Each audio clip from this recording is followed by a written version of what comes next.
தொங்கும் பாலத்தை திறந்து வைத்தார் மோடி. இதுதான் இன்னைக்கு பத்திரிகையில் மிக முக்கியமான செய்தி.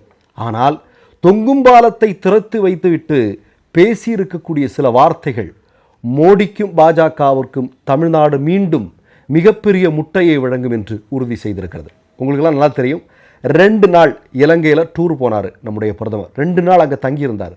தன்னுடைய வாழ்நாள் அப்படி இலங்கையில் போய் இதுவரைக்கும் பிரதமர் மோடி தங்கினதே இல்லை. எதற்காக தங்கியிருந்தார் எல்லாருக்குமே தெரியும். அதானிக்காக ரத்து செய்யப்பட்ட ஒப்பந்தங்களை எல்லாம் ஏப்பா தயவு செஞ்சு கொடுத்துருப்பா, நம்ம நண்பனாப்பாப்பா, நம்ம காலத்தில் தான் அவன் இந்தியா உலகத்தினுடைய பெரிய பணக்காரரான், கொரோனா காலத்தில் கூட அவனை நம்ம எப்படி வாழ வச்சோன்னு உனக்கு தெரியாதா, இதெல்லாம் நீ பார்த்துட்டு கொஞ்சம் ஏதாவது பண்ணி கொடுப்பா அப்படின்னு பேசுவதற்காகத்தான் மோடி சென்றார் என்பது செய்தி. சரி, அது முடிஞ்ச அடுத்த டூர் எங்கே வராரு?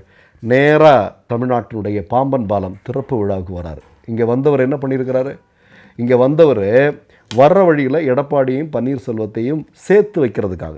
ஏன்னா இந்த வருகிற சட்டமன்ற தேர்தலில் போன வாட்டி 4 இடம் கிடச்சிது. ஒரு இடமாவது கிடைக்கணும்னா அதிமுகவுடைய தயவு வேணும். ஆனால் அதிமுக இன்றைக்கி 18% பிஜேபி கூட கூட்டணி வச்சதுனால 18%, 15%, 10% அது இல்லாமல் போயிருக்கு. அந்த கட்சியே அழிவு நிலைக்கு போயிருக்கு.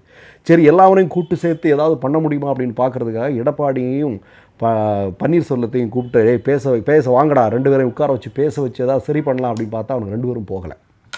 2 பேரும் முடியாதுன்னு சொல்லிட்டானுங்க. நாங்கள் அதெல்லாம் முடியாது அப்படின்னு சொல்லிட்டு அந்த பயணம் அந்த பேச்சுவார்த்தையெல்லாம் ரத்து செய்யப்பட்டிருக்கிறது. சரி, இறுதியில் ஒரு வழியாக பாம்பன் பாலத்துக்கு போயாச்சு. பாம்பன் பாலத்துக்கு போனோம். இன்றைக்கி பத்திரிகைகளெல்லாம் பார்த்தா ஒரு பெரிய தொங்கு பாலத்தை திறந்து வைத்தார் பிரதமர் மோடி, நாட்டிற்காக அர்ப்பணித்தார். நம்ம வரி பணத்தில், ஆர்எஸ்எஸ்காரன் பணம் கிடையாது, நம்ம வரி பணத்தில் பண்ண ஒரு தொங்கு பாலம். இப்போது நம்ம கேட்க வேண்டியது என்ன தெரியுமா? இந்திரா காந்தி அவர்கள், உங்களுக்கெல்லாம் தெரியும், இந்திரா காந்தி என்று சொல்லக்கூடிய ஒரு நபர் இந்தியாவுடைய பிரதமராக இருந்தார். அவர் இருந்த காலத்தில் 2 தீவுகளையும் இணைக்கக்கூடிய பாலம் அன்றைக்கு கட்டப்பட்டது அப்படிங்கிறது உலக அதிசயம். சரியா? இன்றைக்கி தொங்கு பாலம் அப்படின்ற ஒன்றை மோடி திறந்து வச்சுருக்காரு. நான் கேட்குறேன், ஆர்எஸ்எஸ் மோடியை பார்த்தலாம் நான் கேட்குறேன், இது மாதிரியான ஒரு தொங்கு பாலம் ஒரு ஜெர்மன்காரனோ ஒரு ஜப்பான்காரனோ இல்லை ஒரு சைனாக்காரனோ அப்படின்னா ஒரு 6 மாதத்தில் பண்ணி முடிச்சுட்டு போயிட்டே இருப்பான் இல்லையா? எத்தனை வருஷமாக இழுத்தடிச்சிட்டு இருக்கிறீங்க ஒரு பாலம் கட்டுறதுக்கு? எத்தனை வருஷமா? இதான் சரி, இது கூட விட்டுருவோம்.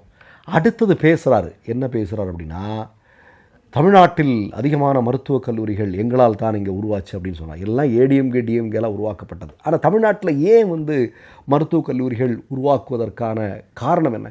இங்கே அதற்கான உள்கட்டமைப்பு வசதிகள் இருக்கிறது.